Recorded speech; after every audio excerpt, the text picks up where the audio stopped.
Cuando el proyecto de ley de urgente consideración apenas era un borrador, el PIT-CNT lo definió como una fabriquita de conflictos.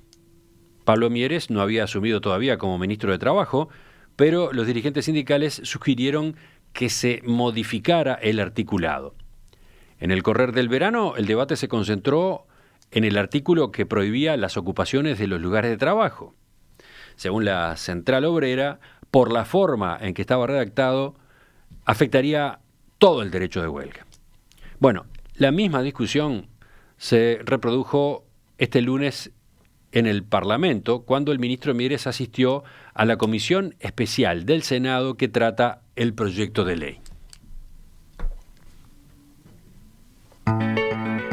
Así comienza la crónica del diario El Observador, que agrega que si bien el Poder Ejecutivo cambió la redacción de ese artículo en la versión que remitió al Parlamento, los legisladores del Frente Amplio afirmaron que esa disposición, la número 397, afecta el ejercicio pleno del derecho de huelga y contraviene lo dispuesto en la Constitución.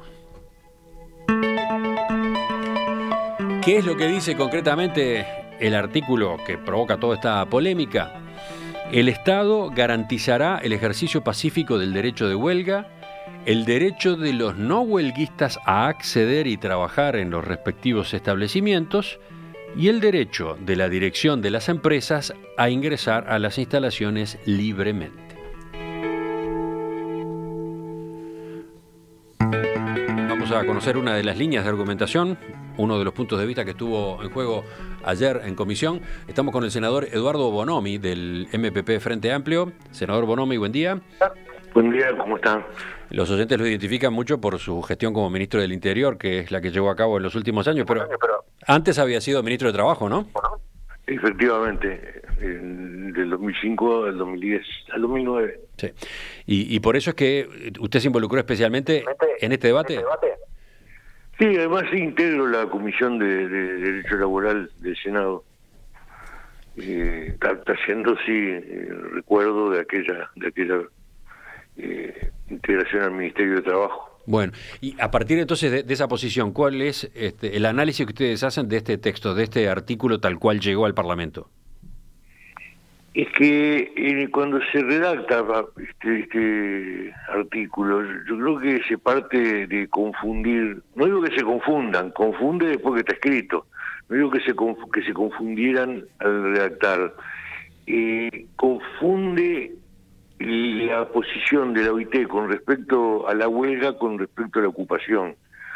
La Constitución nuestra, la OIT, las leyes laborales hasta ahora reconocen el derecho de huelga a secas.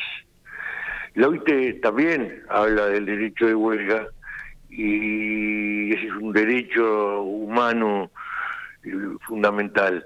Ahora, la OIT diferencia cuando habla de la ocupación y habla de la ocupación pacífica. Acá se juntan las dos cosas y se habla del derecho de huelga pacífico, donde cambia la norma constitucional. ¿Pero por qué? Porque la huelga es pacífica siempre.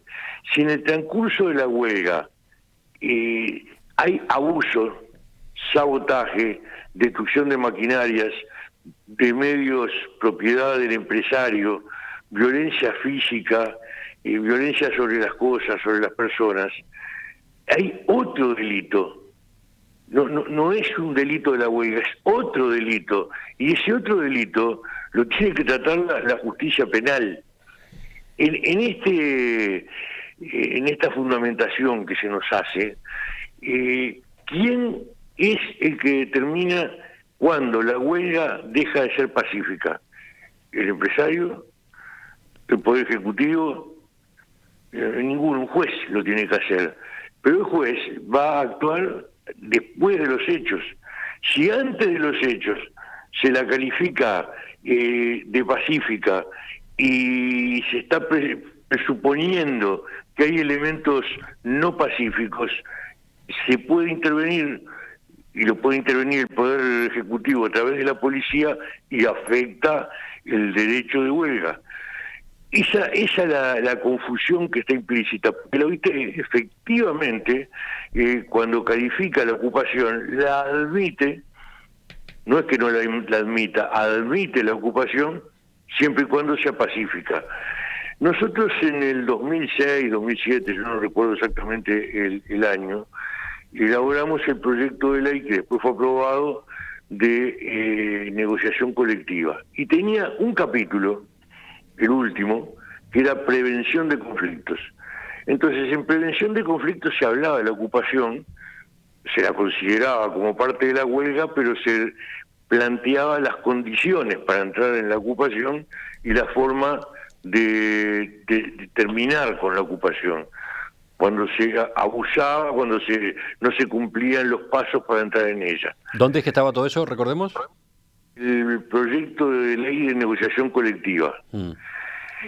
Ese año, Tabaré Vázquez, presidente de la República entonces, hizo un viaje en el que fue acompañado por trabajadores y por empresarios.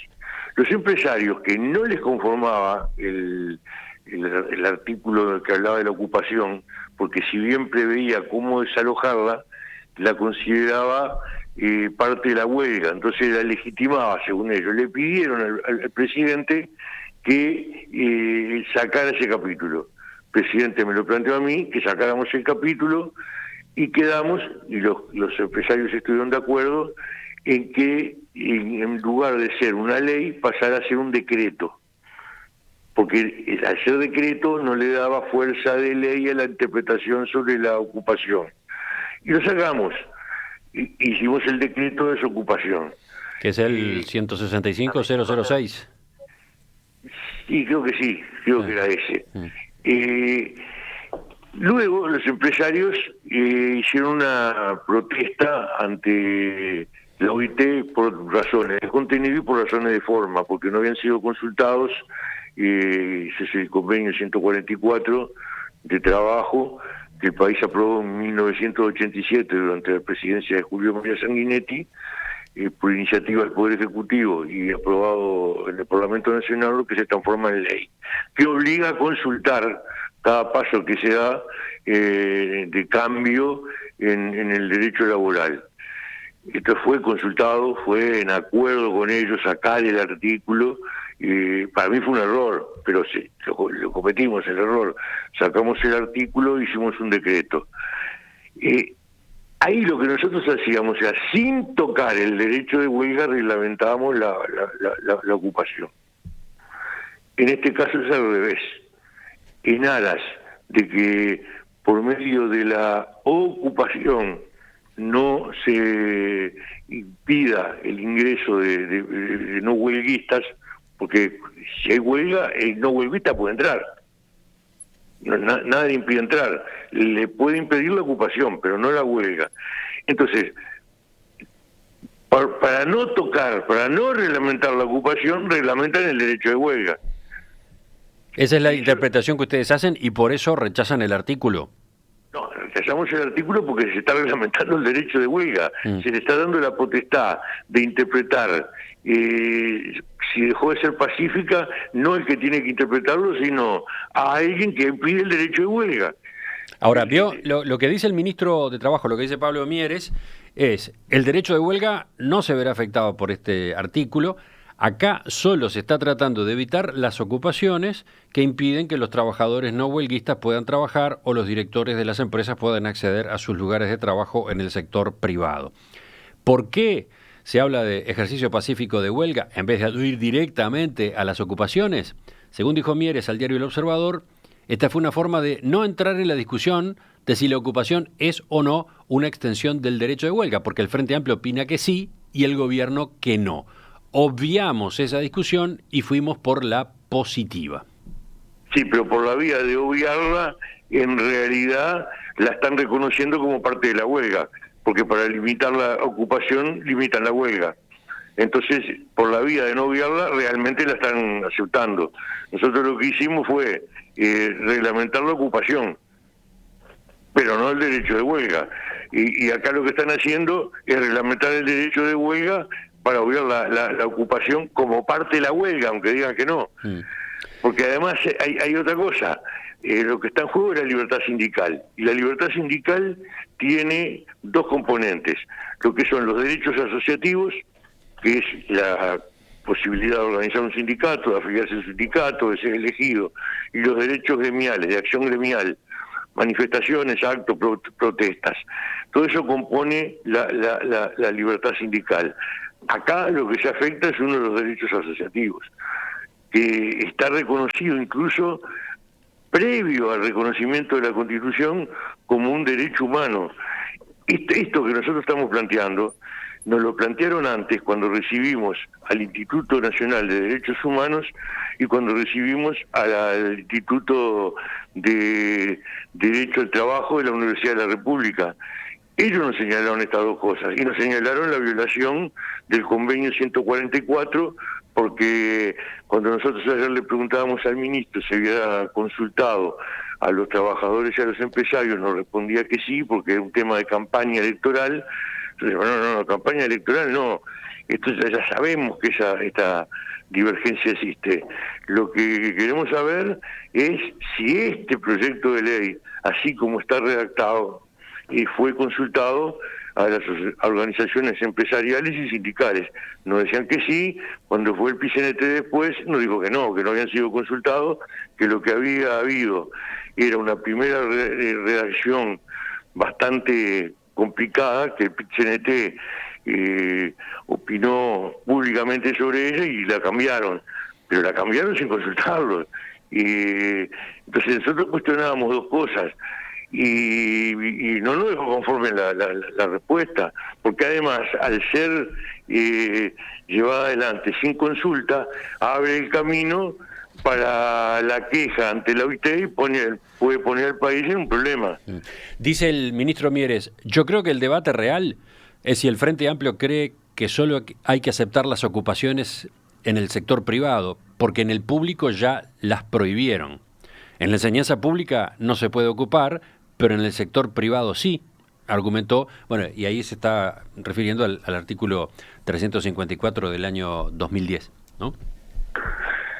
No sé si se está refiriendo a sí, 2010, sí, puede ser, 2010, sí, sí, entendí mal.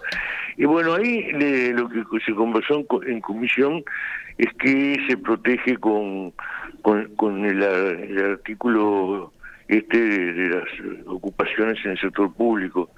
O sea, ahí lo que nosotros le respondíamos es que... Pero ese es un tema que cada tanto aparece cuando se discute sobre ocupaciones, ¿no? ¿Por qué los gobiernos del Frente Amplio prohibieron lisa y llanamente las ocupaciones en el sector público? Porque con ese decreto lo que se pretendía proteger era la institucionalidad pública, que es diferente que la ocupación en el ámbito privado. ¿Cómo es eso? Claro, cuando se ocupó, por ejemplo, la Suprema Corte de Justicia, ahí lo que se está impidiendo es la acción de la justicia. No es la propiedad privada lo que se está protegiendo ahí, y lo que se está afectando ahí. Se está afectando la institucionalidad de un poder del Estado. Pero cuando se ocupa un local de enseñanza, ¿qué pasa? Es lo mismo, estamos ante afectar la educación pública. Hay que entender, acá ahora lo están cambiando, pero sí se puede ocupar una institución de educación privada y no una institución de educación pública. Bueno, también había un decreto para eso. El decreto del 2006 también tenía que ver con el desalojo en ese caso. O sea, no se trata de que hay una previsión de desalojo en un caso, hay en los dos casos previsión de desalojo, ¿sí? Solo que se considera distinto cuando se afecta a la institucionalidad pública, y los que consideran que existe esa dualidad es porque pretenden el mismo tratamiento a la afectación de la propiedad privada que la institucionalidad pública. Yo decía que está previsto, según los decretos existentes, el desalojo en ambos casos. En uno se es más rápido porque es grave que se afecte el sistema de administración de la justicia, por ejemplo, u otras cosas que tienen que ver con la institucionalidad pública.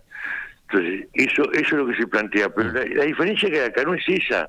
La diferencia es que nosotros la encaramos tratando de reglamentar lo que es la ocupación. Y en el caso de este proyecto de ley, lo que reglamenta o afecta es el derecho de huelga. Y cuando dice, como usted lo leyó, que el ministro dice que tratan de reglamentar la huelga para que no se llegue a la ocupación, por lo contrario, llegan a la conclusión que la ocupación forma parte de la huelga, porque si no, ¿por qué tienen que reglamentar el derecho de huelga para no llegar a la ocupación?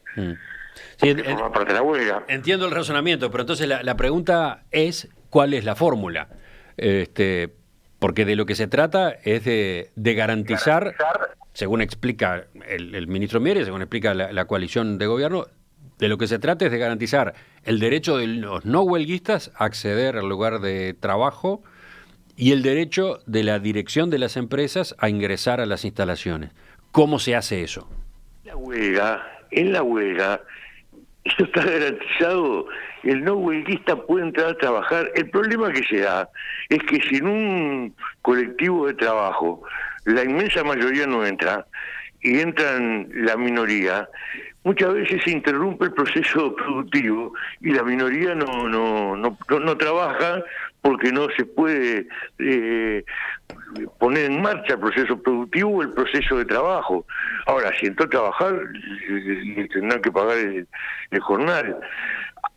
En la otra receta, que creo que en Chile existe, en el único país del mundo que existe, es sustitución de trabajadores no huelguistas por no huelguistas, es decir, por esquiroles. Eso acá no está planteado, pero el razonamiento es parecido, porque nada le impide en la huelga a un trabajador entrar a trabajar. Le impide en la ocupación si es en determinadas condiciones. Entonces, lo que se reglamenta es la ocupación, pero en este caso no hicieron eso, reglamentaron la huelga para no llegar a la ocupación. Y usted ya entendió el razonamiento. Es absurdo, porque si no es parte de la huelga, ¿para qué van a reglamentar la huelga para no llegar a la ocupación? ¿Y cómo entra en este análisis que hace el Frente Amplio otro artículo del proyecto de ley, el 492, el que declara ilegítimos los piquetes realizados en espacios públicos o privados que afectan la libre circulación de personas, bienes o servicios? De la misma manera, porque el piquete, existen distintos tipos de piquetes. Hay piquetes que son trabajadores repartiendo volantes de una fábrica o en una calle y no afectan nada. Hay otros que dejan de ser piquetes. Ya hay un decreto que prohíbe el interrumpir el tránsito en calles públicas, en caminos públicos, y acá en el debate que se dio en el Parlamento hubo algún elemento en cuanto a la palabra que se utiliza, porque no se utiliza la palabra interrumpir, se utiliza la palabra afectar. Y afectar, ¿qué quiere decir? Porque aunque no interrumpa, el hecho de que haya gente parada repartiendo volantes afecta el libre tránsito. Pero ese no es el problema es si se interrumpe. Entonces hubo una propuesta del senador Gandini de cambiar afectar por interrumpir, pero no dice interrumpir, obstaculizar, dice afectar. Entonces eso permite una interpretación tan amplia que se termina prohibiendo todo. En definitiva, entonces, a partir de esta lectura que el Frente Amplio hace, porque supongo que usted habla por el Frente Amplio, no es solo por el MPP que está en este momento exponiendo. Yo fui vocero de por eso. Entonces, a partir de esta lectura que ustedes hacen de estas disposiciones, ¿qué es lo que va a pasar? Si no hay cambios, no votan, pero además advierten de que esto termina, ¿qué? ¿En movilizaciones? ¿Termina en qué? ¿En referéndum? ¿Una cosa por el estilo? No, mire, Emiliano, nosotros estamos en una instancia de recibir declaraciones y tratar de entender qué es lo que se está planteando con estos artículos. Entonces nosotros por ahora estamos en eso. No, se lo pregunto porque usted hace unos minutos anotó que habían averiguado que la nueva redacción esta que vino en el proyecto que se entregó al Parlamento, no había sido consultado con las partes, en particular con el PIT-CNT, y que eso complicaba las cosas. Pero no por parte del Frente Amplio, que puede hacer, y nosotros no decimos que se vaya a hacer, decimos que advertimos que se puede hacer. Más bien lo hicimos por forma de pregunta, si el ministro tenía en cuenta que eso podía llevar a una queja. Uh-huh. O sea, fue una pregunta. Pero nosotros estamos ahora solamente preguntando. Muchas veces preguntamos a partir de posición tomada y otras veces preguntamos para llegar a tomar una posición. Y el debate lo reservamos para cuando en comisión tengamos que votar los artículos y luego votar en el plenario. Uh-huh. Y después que termine esta instancia de recibir delegaciones, vamos a tener 2 días, 1 o 2 días de discusión interna para adoptar posición. En esto de ayer me parece que, salvo en alguna cosa que fuera el cambio de una palabra, en líneas generales estamos totalmente de acuerdo. Después veremos si se puede arreglar cambiando una palabra o no, pero lo que nosotros manifestamos ayer era totalmente de acuerdo entre la delegación del Frente. Uh-huh. Pero, ¿están totalmente de acuerdo? ¿En qué sentido? Discúlpeme, ahí ya no entendí. En los cuestionamientos que hacíamos. Después puede aparecer, lo que le decía, usted preguntó, puede aparecer que si cambiando una palabra se arregla o no se arregla, eso lo tenemos que definir en esa instancia de 2 días que tendremos después. Pero en líneas generales estamos de acuerdo en el cuestionamiento que hacíamos ayer. Senador Eduardo Bonomi, le agradezco entonces su participación esta mañana en Perspectiva. Dejamos el tema abierto para escuchar otros puntos de vista. Muy bien, gracias a ustedes entonces. Hasta pronto.